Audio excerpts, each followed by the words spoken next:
What's up, folks? You are tuned into the Failing Frequency. I am Ethan. And I'm Mike. And we like talking about Star Trek. Yeah. And it's been a quick week, hasn't it? You know, But yeah, we've had some time off. Yeah, man.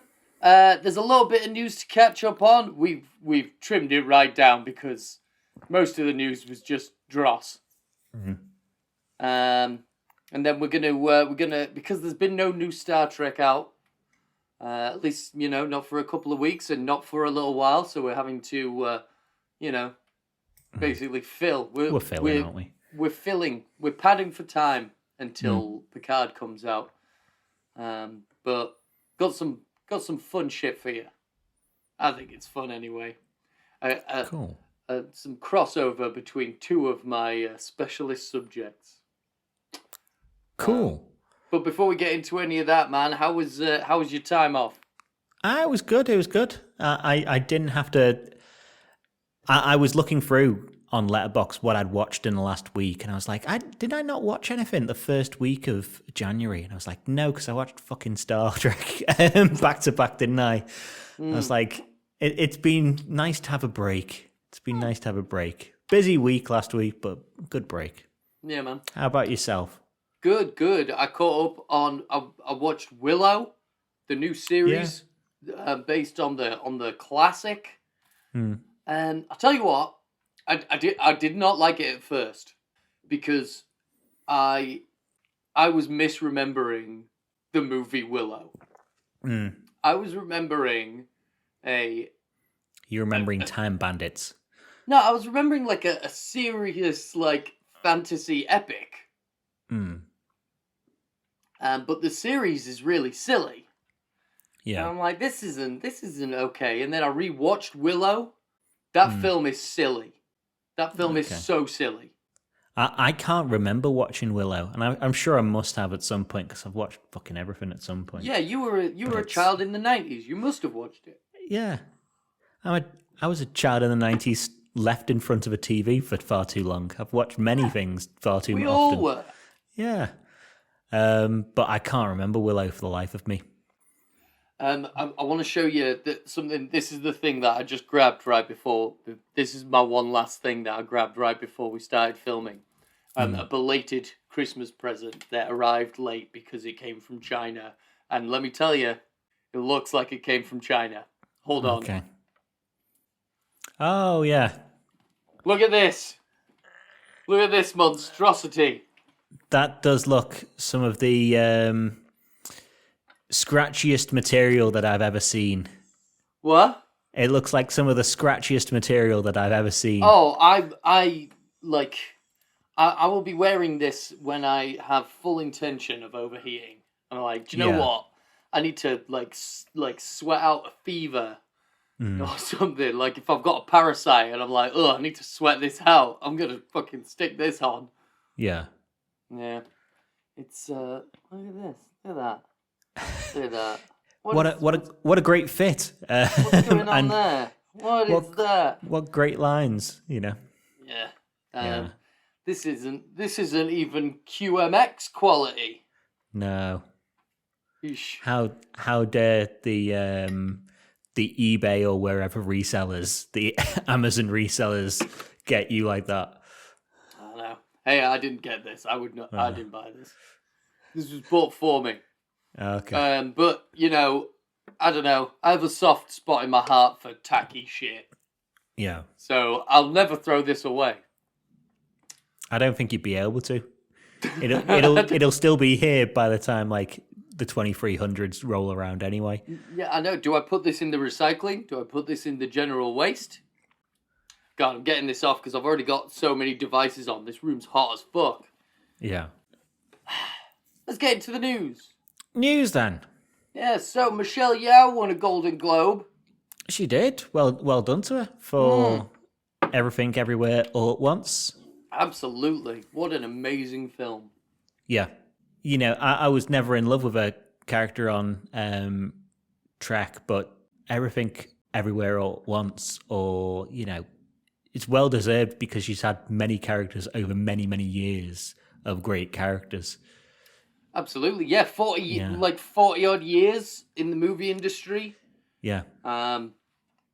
Totally deserved. My favorite bit of Everything Everywhere All at Once was when they were rocks.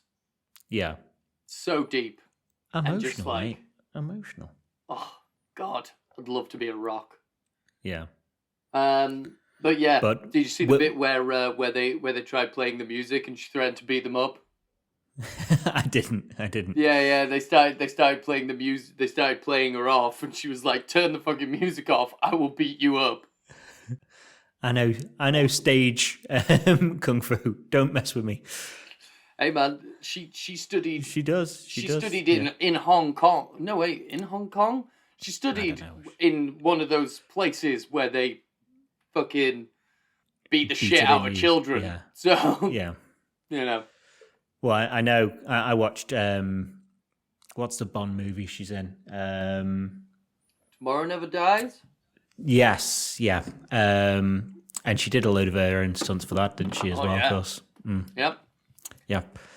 But with that award as well, there was they said immediately afterwards the Trek people ran out and said, honestly, Section 31 is still in development. Honestly. Sure, totes. Yeah. Totes true. This now harder to get actress who is already booked in for the next couple of Avatar films, I'm sure she would definitely love to take time off to do Star Trek. Michelle Yeoh in Avatar? Yeah, she's going to be in at least 4 and 5, I think. Holy shit! She's not in the shape of Water. She's not in the Shape of Water. No, she's not in that.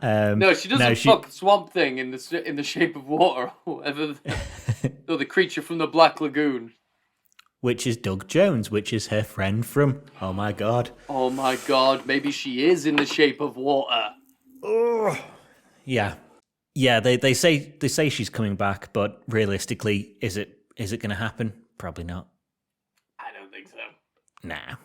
No. I think she's probably too expensive nowadays now. Yeah. Either that or there's going to be some hardcore hostage negotiations. That's not the word I'm looking for, is it? Contract negotiations. Contract negotiations, yeah. Yes. They'll hold one of her kids hostage, though. Oh my god. Yeah. Alex Kurtzman, you have no shame. No.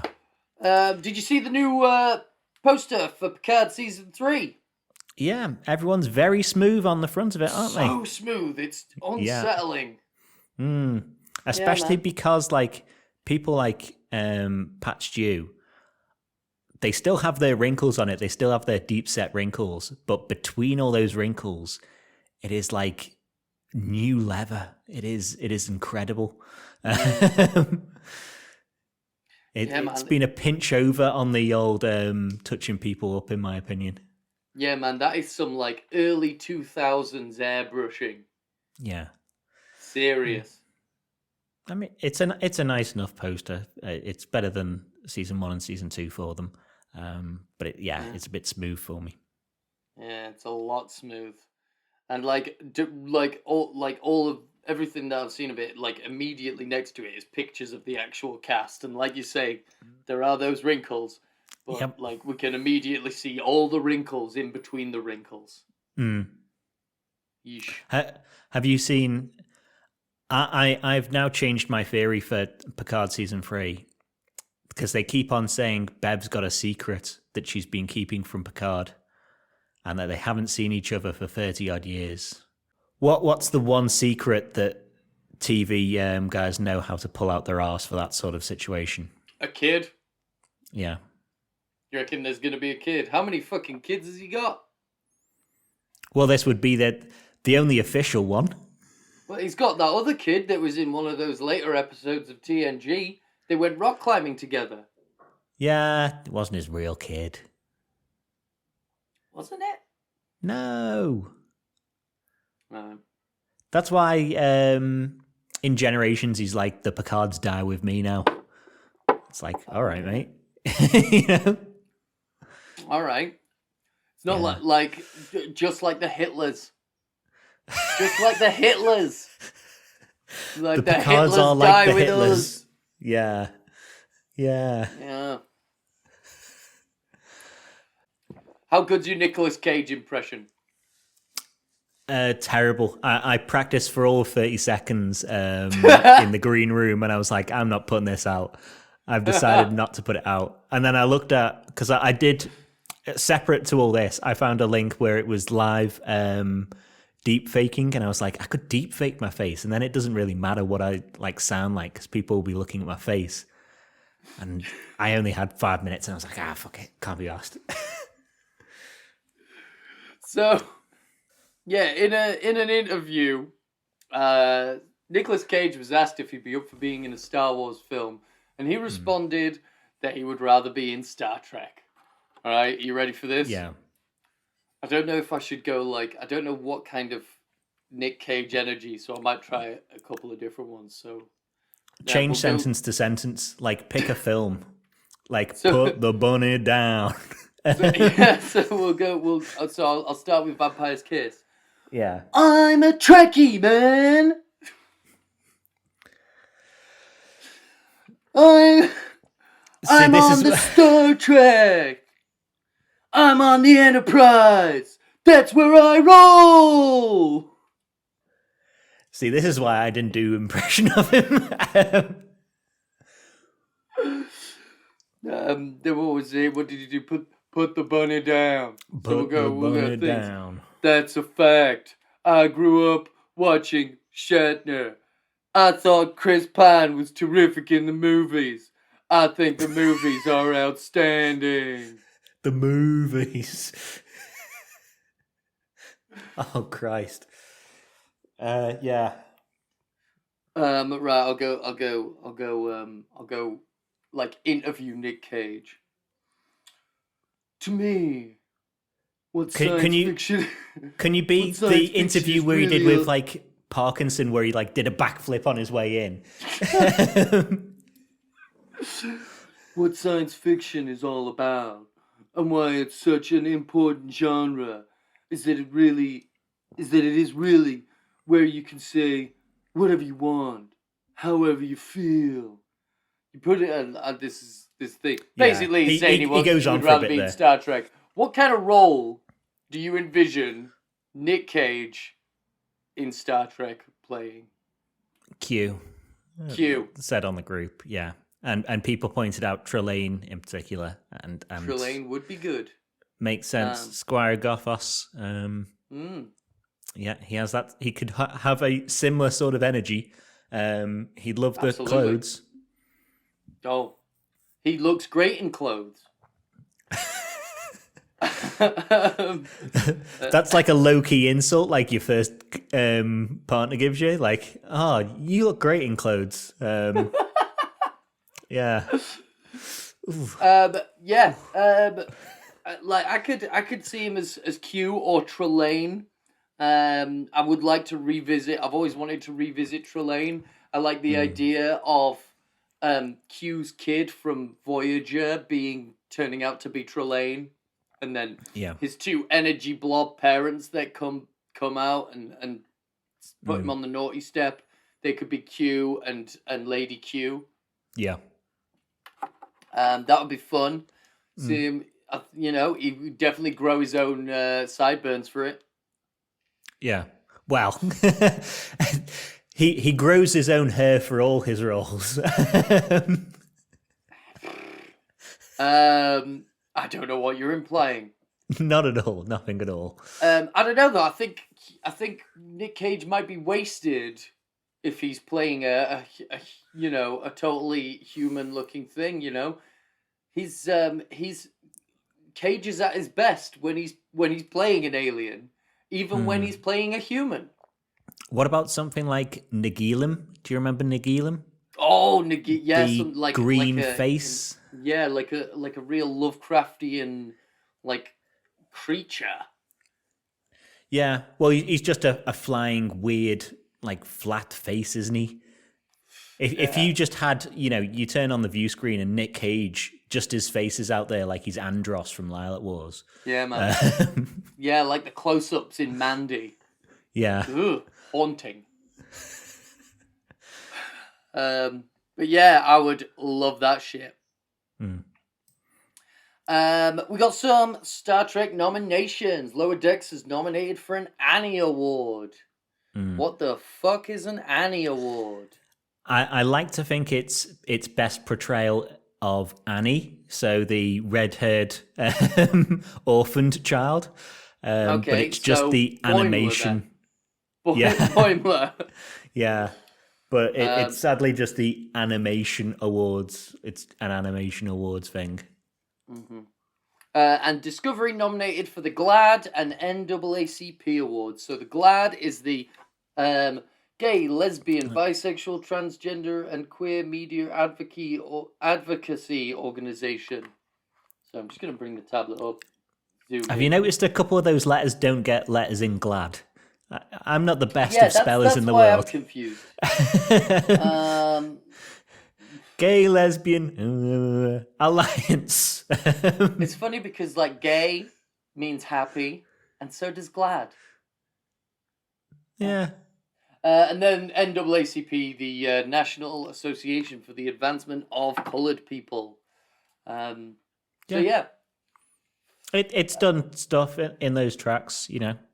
Absolutely. I like last season, but it does better representation-wise than most shows, certainly. Absolutely. But yeah, Discovery definitely deserves that award. And if you disagree, you're wrong. The Leonard Nimoy Memorial is again moving forward, which is something we know. But they've had a big injection of money from one of the Android co-founders. And I'm just now, for the first time, actually seeing what the statue is going to be. It's going to be a big one of them. Yeah. I thought it was going to be a statue of Spock. Yeah, I don't mind it being the Vulcan salute. Yeah. That wrist is dead skinny, and I mean I can't talk, but yeah. You remember COVID? I do. It was so long ago. I know, it was ages ago. LeVar Burton has joined up with the Leonard Nimoy family for a Star Trek-themed COVID vaccine campaign across LA. There's a bunch of billboards and shit. You know, LA and their billboards. They love that shit. What the fuck? Yeah. How are people still not vaccinated? Yeah. Did no one watch the fucking Star Trek Strange New Worlds episode about the outbreak and everyone was horny for light? Yeah. Horny for light? Did no one watch that? It's... I mean, I was saying in the green room last night, I hate these news stories, because what are you supposed to say other than, A, people should be vaccinated, B, Star Trek is, like, good with science, and this is a science thing, and great. What are you supposed to say other than that? Like, there are people who are too thick-headed, really, or there are people who are thick-headed, and there are people who medically can't get the vaccine. And, you know, I don't know who's this supposed to be appealing to. And unfortunately, all the manufacturers of the vaccine have gone, well, we can just charge $100 more per dose now. Oh my God. Even though the government fucking paid for it.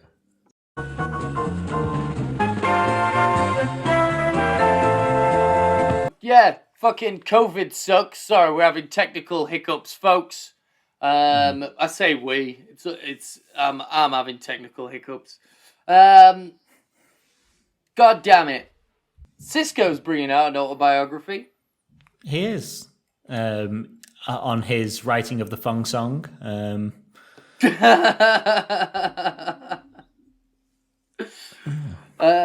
How do you think, like, at what point do you think Benjamin Sisko managed to write an autobiography when, like, before or after he ascended to a higher plane of existence?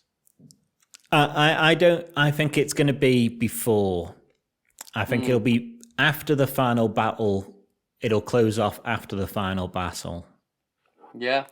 but not the fire cave stuff. And I think it'll be top and tailed by Jake, which just makes sense to me. Because I know they brought the Sisko back in the comics and stuff like that, but I can't see them having that tie in to this novel at all. I think it's supposed to be a standalone piece. Makes sense. Is it edited by the same guy? I mean, you read the autobiography? I've read the Kirk, the Picard, and the Janeway one. I think they were all done by the same person. I haven't read the Spock one yet. I believe the Spock one is out and is all right. Is that I Am Spock by Leonard Nimoy? No, this is a different one. I think I have read I Am Spock years ago. I haven't read I Am Not Spock. No, I've read I Am Not Spock. I haven't read I Am Spock. But yeah, there's like in the same vein as the Kirk, the Picard, the Janeway one, there's a Spock one already. And this is just going to be an addition to it. And then they can get round to my boy Archer. Archer forever. Yeah, man. Maybe someone will even read it. What is going on with my lighting? Hold on. I will read it. When you say my boy Archer,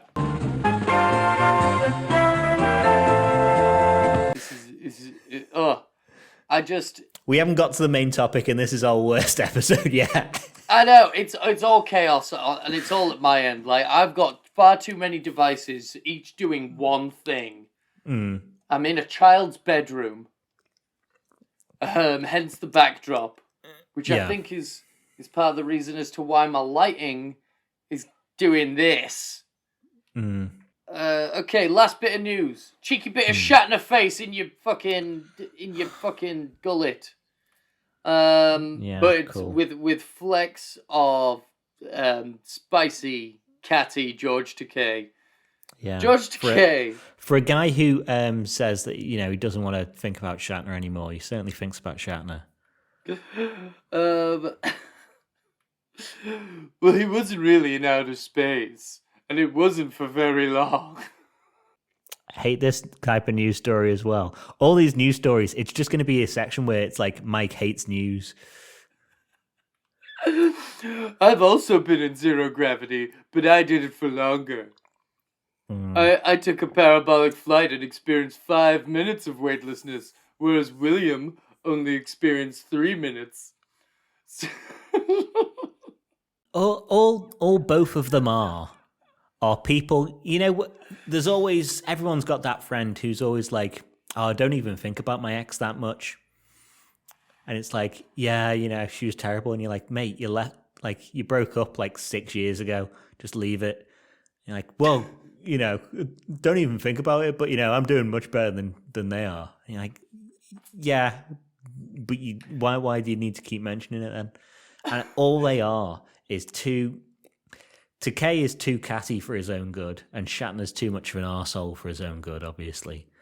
No, what they are, right? They are examples of a particular class of people love attention and never grow up. Yeah. They're actors. They're actors. They're that particular class of actor who just have constantly been rewarded for being the center of attention. There's a great song by Bo Burnham. It's called "Art Is Dead," and yeah, it's just a song about douchebags who have consistently been rewarded for being the center of attention and have never had to grow up.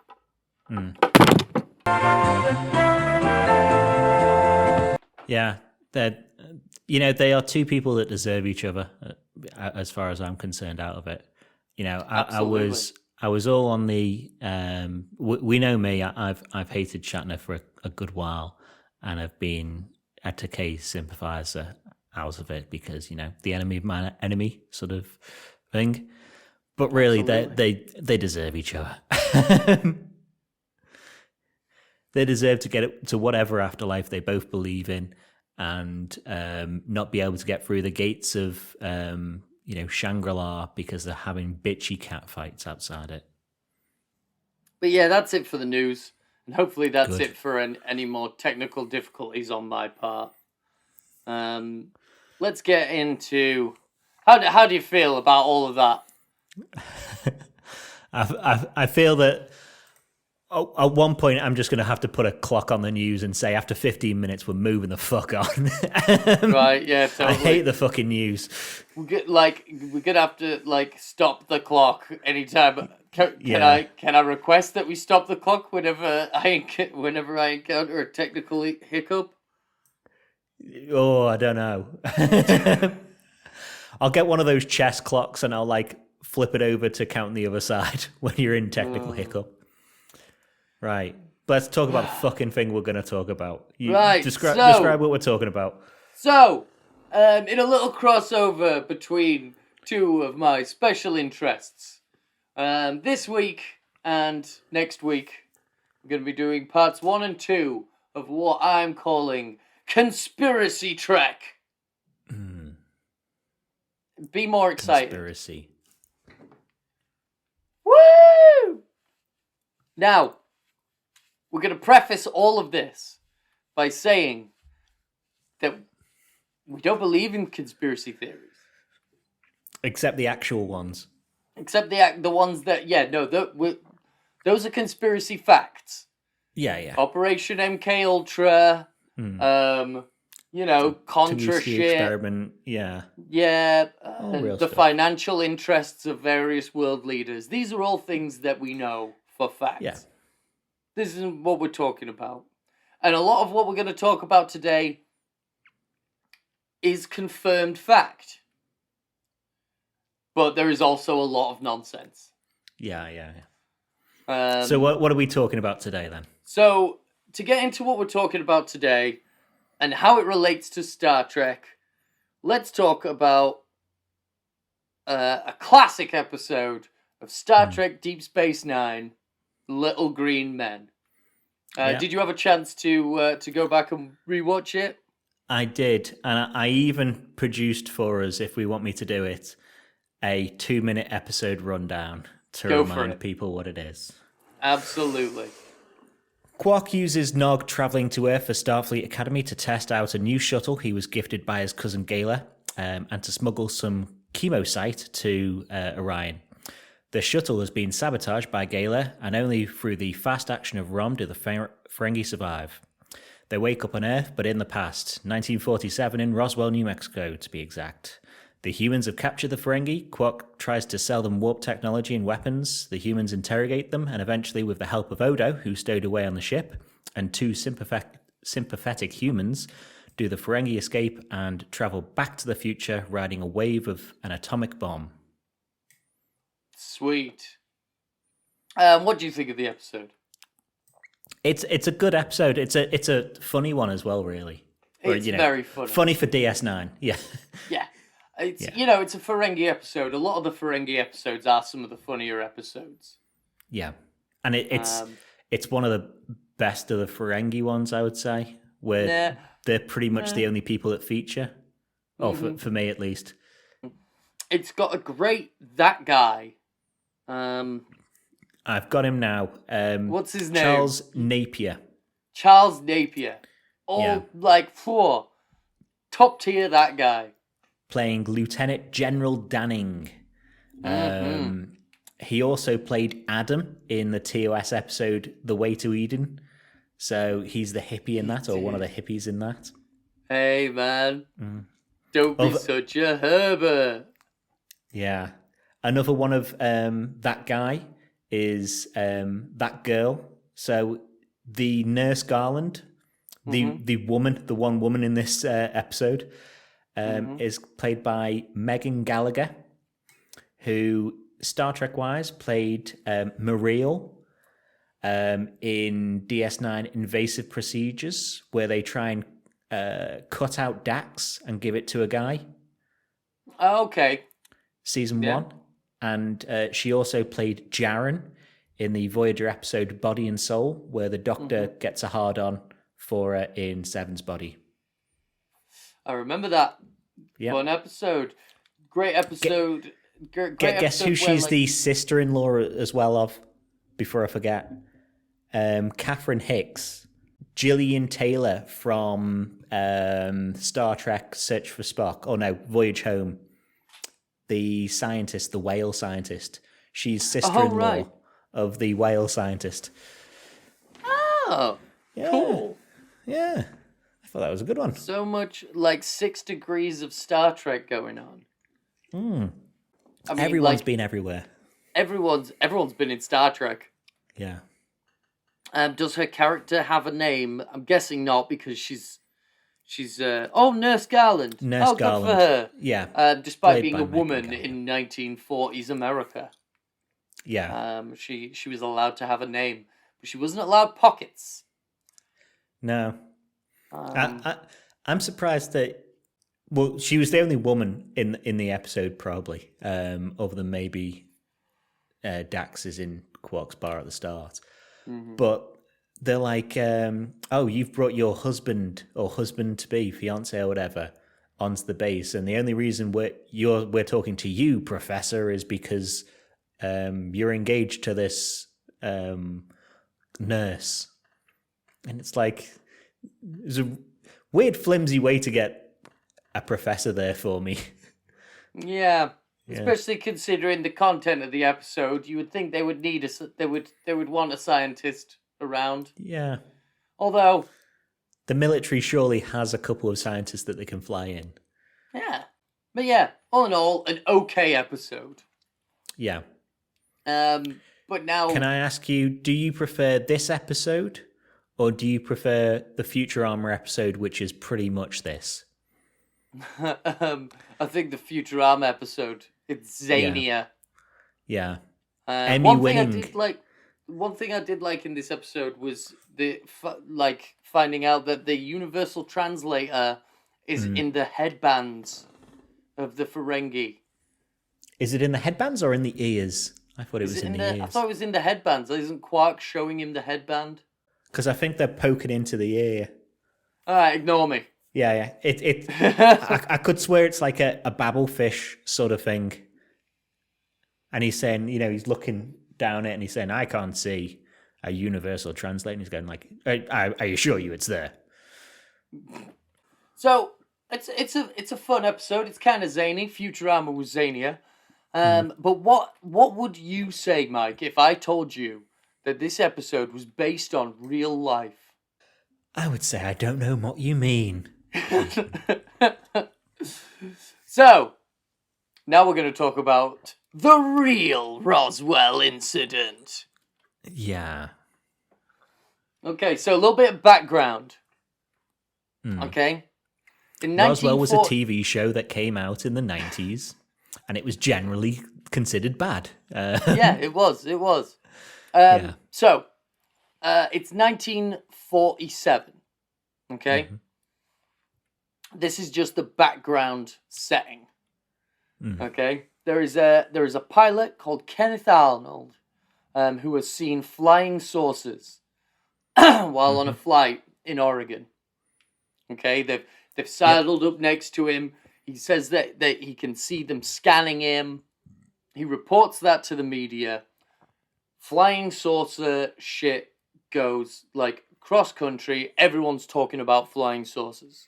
Everyone's looking up at the skies. Everyone's got their eye out for UFOs, what we would now call UAPs.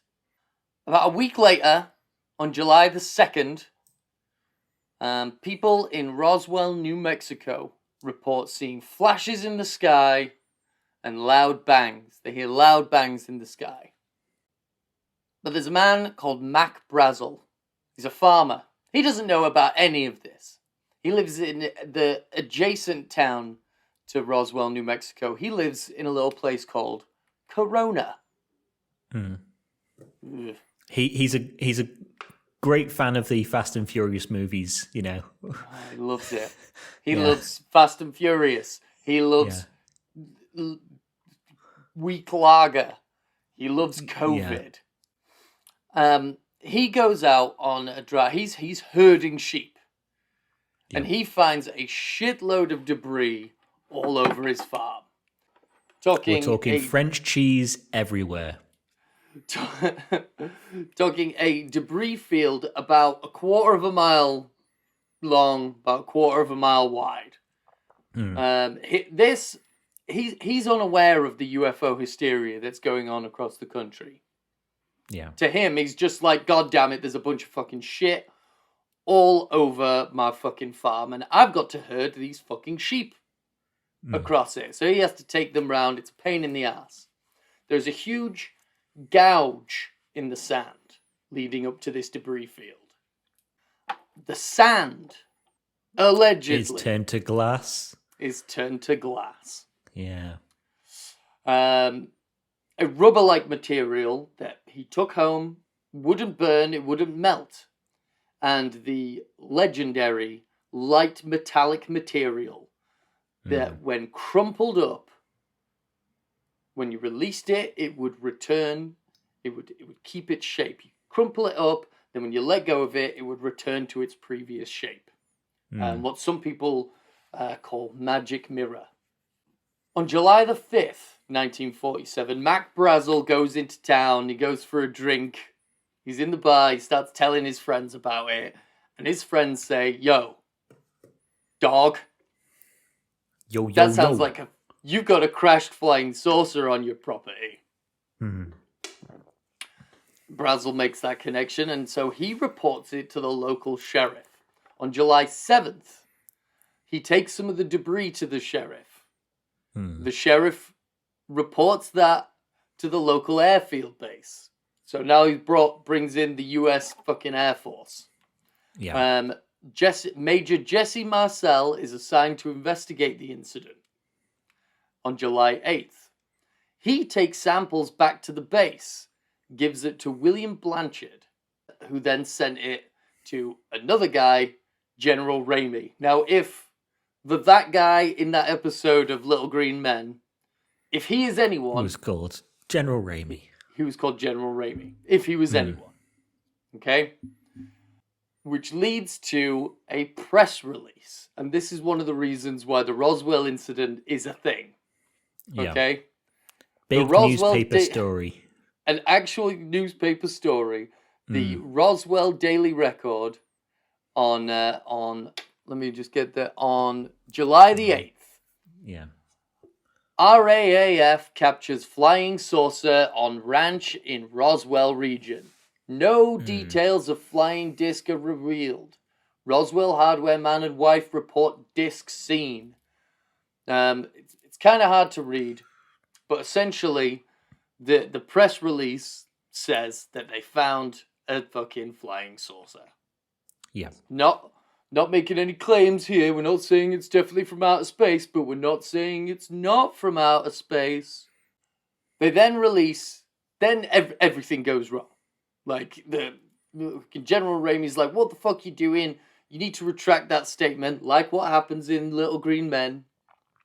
And they say... We shut down that idiot. Yeah. Shut down that idiot. Tell everyone it was a fucking weather balloon. Yeah. Which leads to the picture that, famous pictures of, what's his name? Jesse Marcel holding up bits of the debris.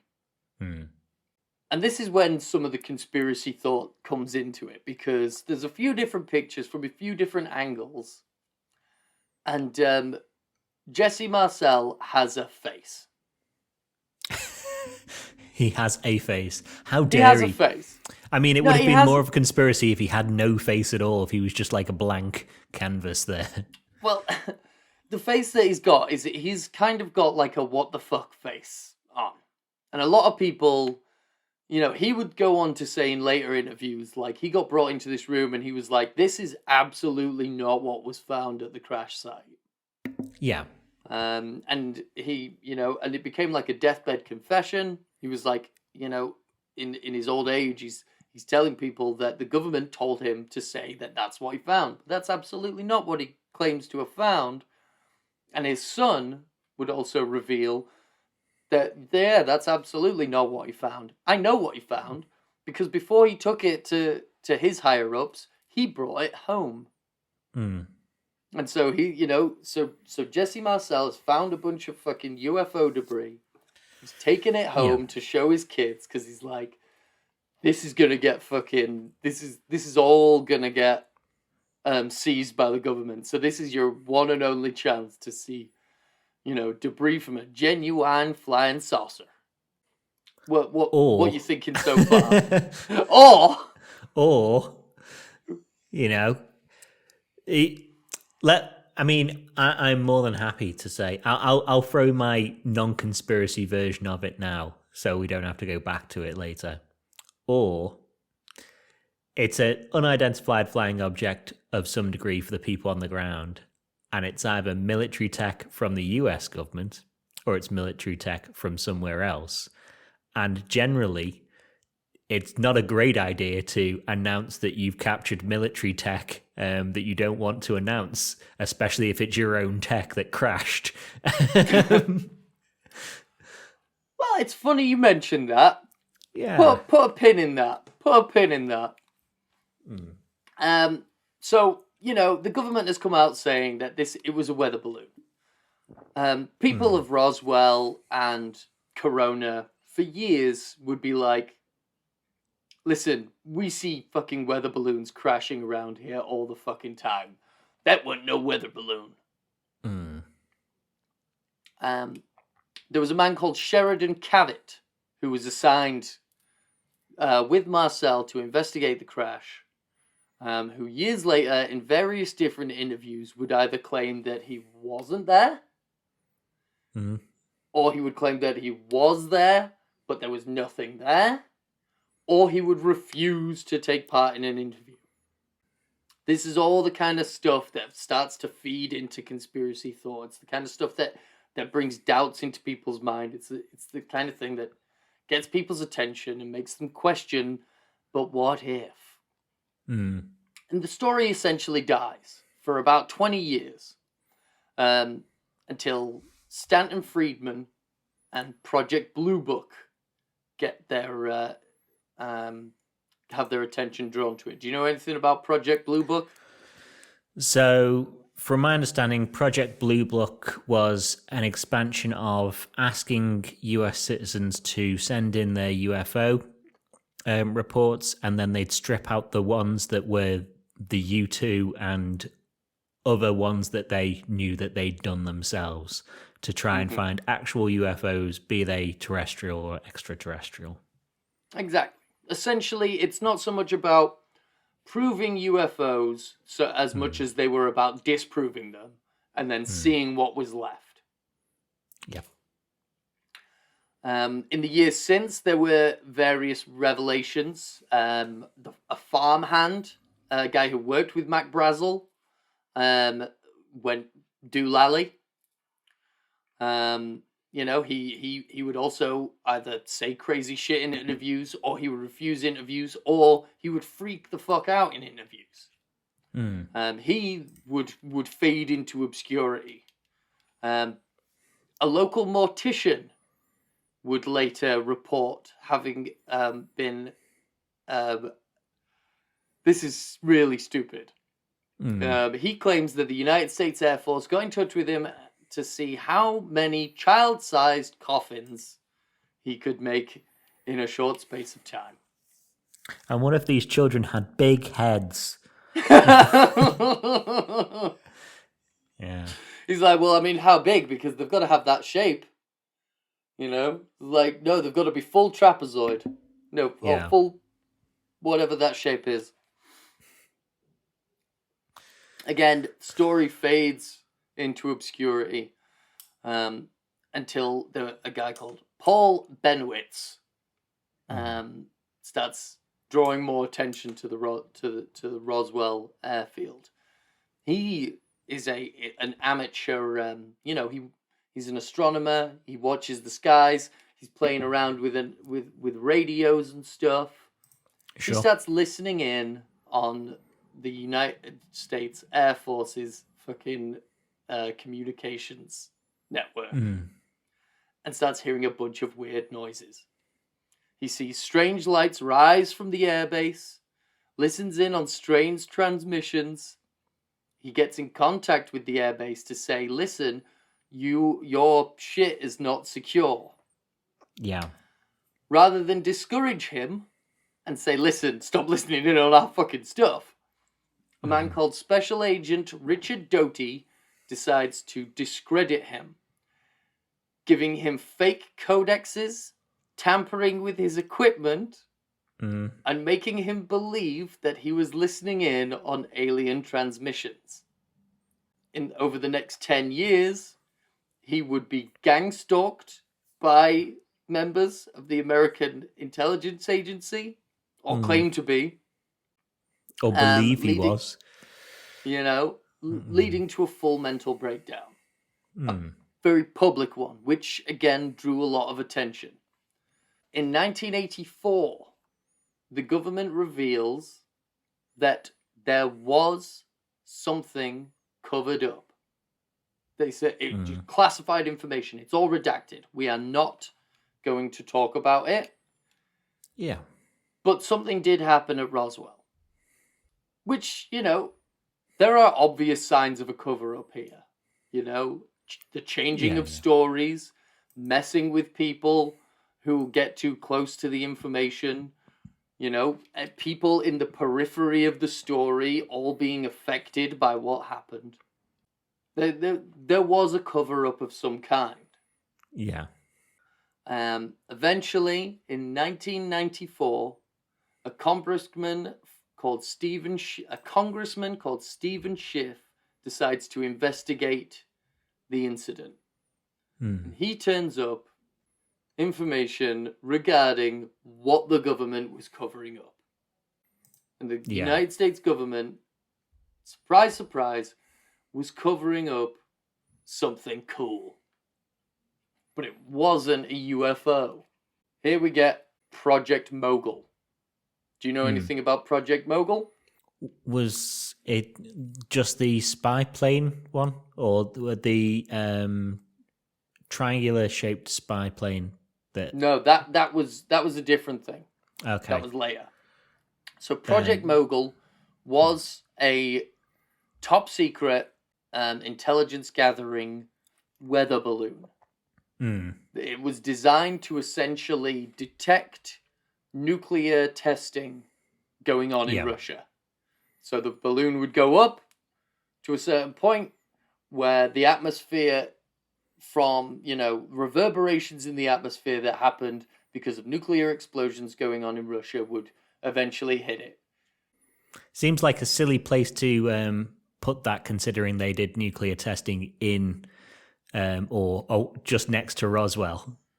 We'll detect this nuclear testing over in Russia, but not the nuclear testing net that's right here, of course. Well, no, because, if they did fucking... that might have been why it fell out of the fucking sky. Yeah. It's just being tested there against their own stuff. Oh, shit, we didn't know you were doing a nuclear test there. We were testing a balloon that was supposed to detect the nuclear testing over there. Yeah. It was too close. Just like the balloon don't work. We're expecting this is only for very far away nuclear explosions. And he's like, how far is far? How far? So at this point, we've had the story has changed 4 times. Various people have had mental breakdowns of varying degrees. Reports of gang stalking, conflicting reports from conflicting intelligence agencies, all investigating the same thing, all leading to, probably the longest and probably one of the most deeply held conspiracy theories of the 20th century.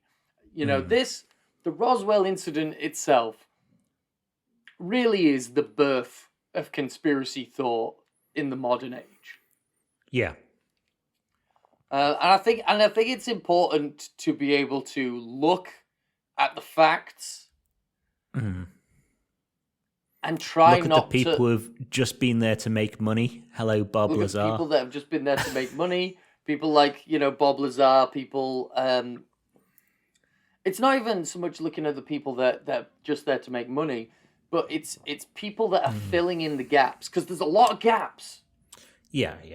There's a lot of, there's gaps, there's conflicting information, and the impulse to fill in those gaps.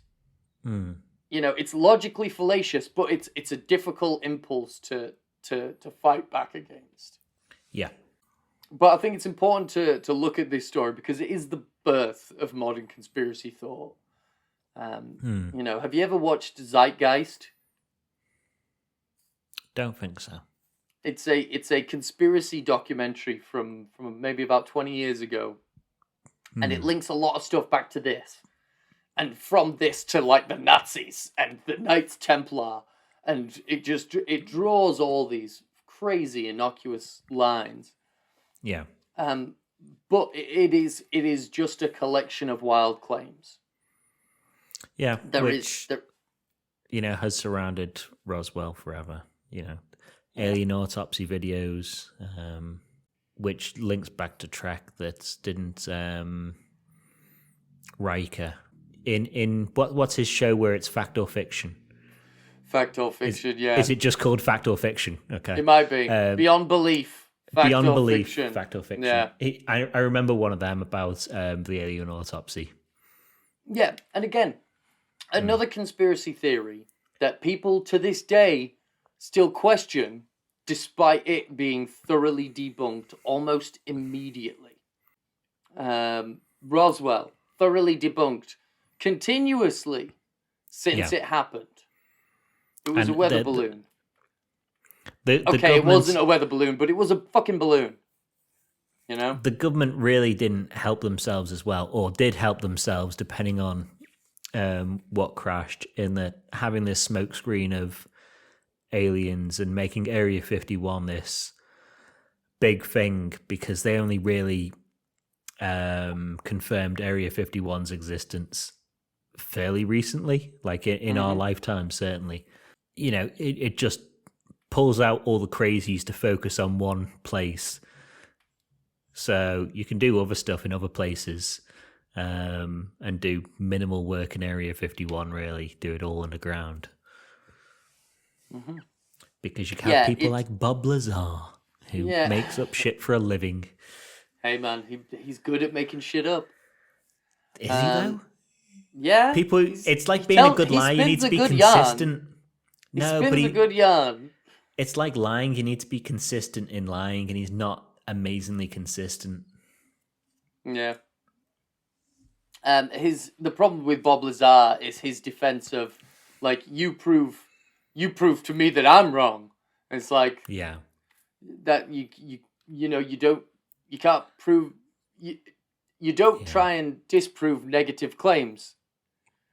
But whatever. It doesn't help that Richard Doty got involved, fucking with Paul Benowitz, making it look as though there was something to be covered up as part of like an exercise of, can we make someone think that they have found something? He is also quoted as saying, I'm paraphrasing here, but it's something along the lines of, the best way to hide a secret is by telling a half-truth. Yeah. Super suspicious fucking thing to say. I mean, it's just the overall...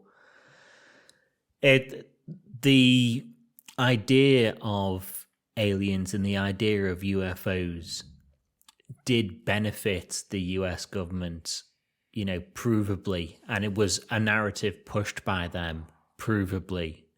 Because if you've got the U-2 that's flying 3 times as high as, your military aircraft, and a military aircraft spots something that's glistening in the sun, then you can go, ooh, I don't know what it was. Ooh, spooky. But you see, that's the thing. You just said it right there. We don't know what it is. We've had UAP footage come out over the past few years. Tom DeLonge from Blink-182 broke it to the press. United States Navy pilots, following Tic Tacs. You know, and we don't know what they are. Yeah. It's incredible as well. Trek, to do a minor lead linking back into Trek, has a history, a long history of referencing this sort of stuff and pilots seeing craft. And the Enterprise is spotted by a US fighter pilot who's trying to keep up with it. So in the Star Trek timeline, there has been a Roswell incident where Ferengi got landed there, and there has been a fighter pilot spotting the Enterprise, a UAP or a UFO back then, spotting it flying over, presumably Nevada. I don't know whether they would have resisted calling it Nevada at the time.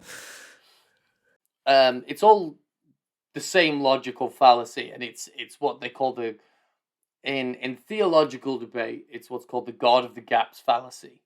You know, it's when a theist fills in their gaps in their knowledge with God. But in this instance, it's aliens, and it's a government cover-up of contact with those aliens. But, you know, the response to that isn't necessarily you're talking nonsense. The response to things like that, in my opinion, should always be more questions. Yeah. To the person making wild claims. You know, the biggest question, the first question to ask is, but why? Who benefits?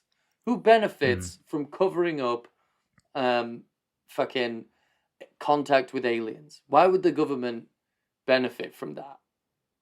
Of course, they would then respond with various wild claims of UFOs appearing over the White House and a deal struck between Dwight Eisenhower and a grey alien by the name of Valiant Thor. But we'll save that for another time.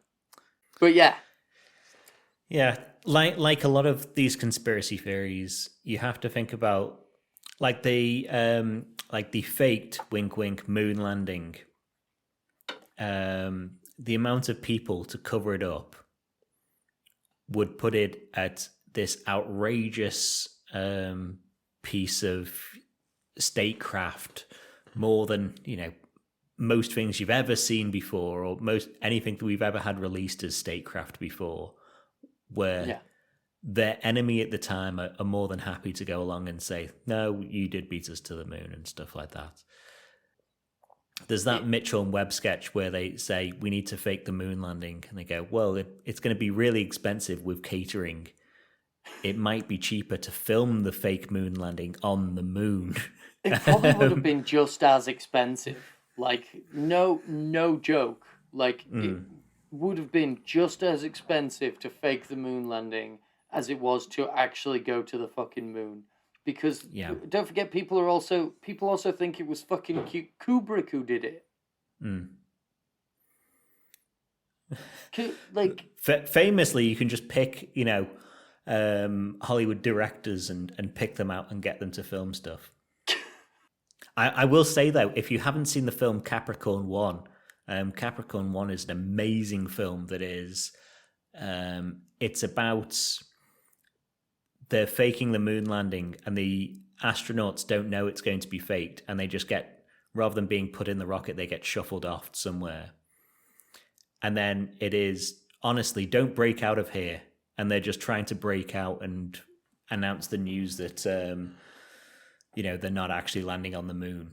You know, they're trying to get anyone to see them while they're supposed to be deep in space.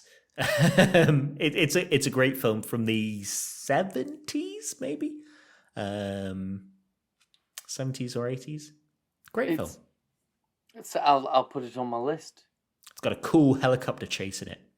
Yeah, I still can't believe that we've never had an opportunity to use the saucer separation capabilities of a Federation starship as a UFO. Yeah. It is incredible, isn't it, really? I wonder whether, because the TOS Enterprise was designed to be able to do that, and it had landing feet and the like, I wonder if that was something that they were spitballing, but couldn't get the model budget to do it, or the special effects budget to make the model to do it. Because, it's the reason there are transporters. You can understand them being like, if we can't afford a fucking shuttle, we can't afford you to break the ship in half and rebuild this 12-foot model or whatever. But yeah. So that's the Roswell incident. That is, like I've been saying, that is very much the birth of modern conspiracy thought. Certainly the birth of modern, alien-based conspiracy thought. I'm just trying to find this. I'm just going to have to send you the link. These videos started coming up all over the internet today. Okay, so obviously that means they're all over TikTok. So I've just sent you a 3-minute video. I just want you to have a look at that. These are spheroid UAPs that have been spotted all over the United States. Okay, where have you sent it to? I sent it to you on Facebook. These have all been spotted over the past 24 hours. So we'll see how this pans out, but tell me what you think of those. Did you see the videos? I did. It's a fucking balloon. It's a fucking balloon. It's a balloon. It's a balloon or it's a drone, it's fine. Yeah, absolutely. Definitely like a cool looking drone. Yeah. The thing I think is interesting is over maybe the last decade, conspiracy theories have gone a lot less cool. Can't wait to see what happens with these fucking balloons. Give it a week and a fucking drone company will be marketing them, being like, hey, this was just viral marketing for our drones. Yeah, mate, don't you want one? Yeah, not particularly. Live long and prosper, motherfuckers. Oh, live long and prosper, you motherfuckers. Peace and long life, double dumbasses.